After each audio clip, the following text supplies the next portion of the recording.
Alright, so I'm having to send this 4runner off tomorrow because it had a bit of a boo-boo.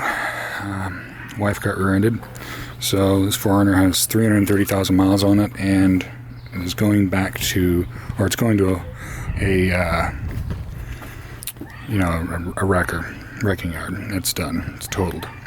One of the things I wanted to talk about on this truck, again, 330,000 miles, original motor, original transmission. That's pretty impressive. And one of the things about it is this 3.4 4-cam V6. These things are pretty stout little motors. All the specifics I don't have in front of me right now, but it's built extremely well. There's a lot of guys that go out and they have Tacomas and they put on these turbo kits and just turn them up, and they handle it pretty darn well. It's rare when you get a motor like this to go, unless people just didn't change the oil, didn't take care of it, whatever. Really a phenomenal motor. The important things you want to do is make sure your timing belt gets changed every 100,000 miles. And one thing I'll say about that, when you do a timing belt change out your bearings, your idler arms, and your pulleys. If those go on you, they have to do all the service again. So you might as well spend the extra, I think it's probably an extra $150 to get all Toyota parts and replace those pulleys and idlers. Those bearings, they go bad. I almost bought a 4runner when I bought this one. It had less miles on it. They had just changed out the timing belt and everything, but it had a lot of bearing noise. And I really didn't like that. And I figured out later it was from one of the pulleys in your timing belt setup. So when you go to do your timing belt, you definitely want to check that out and make sure you put in, replace your pulleys and your idler arms, because it'd be a bummer if 50,000 miles after your timing belt you have to take it apart and do all that over again. Either expense or time. It's just a waste.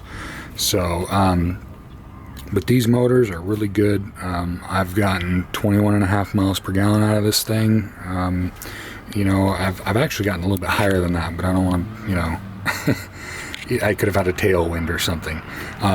It's pretty reasonable if you keep lightweight tires, keep your drivetrain in good shape, like your rear end, make sure it spins freely, and your transmission flushed and all that stuff. Just basically take care of it.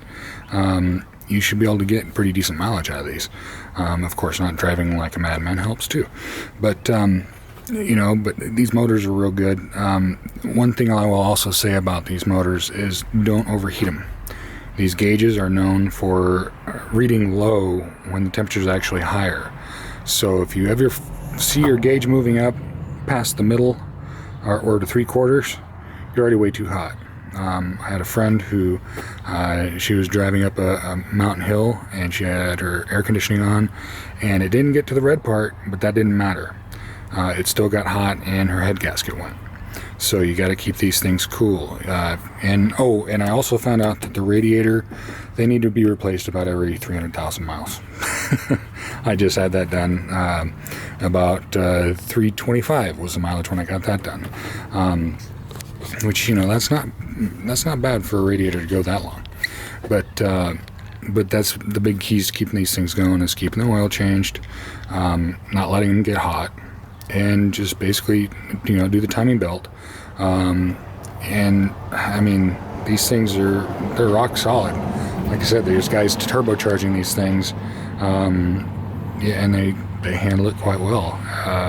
It's very rare when you hear of these things blowing the motors. Usually they just keep on going. It's almost a legend. So I'm just here to back up that legend. They are really good motors. So anyway, thanks for watching. I appreciate it, and please subscribe.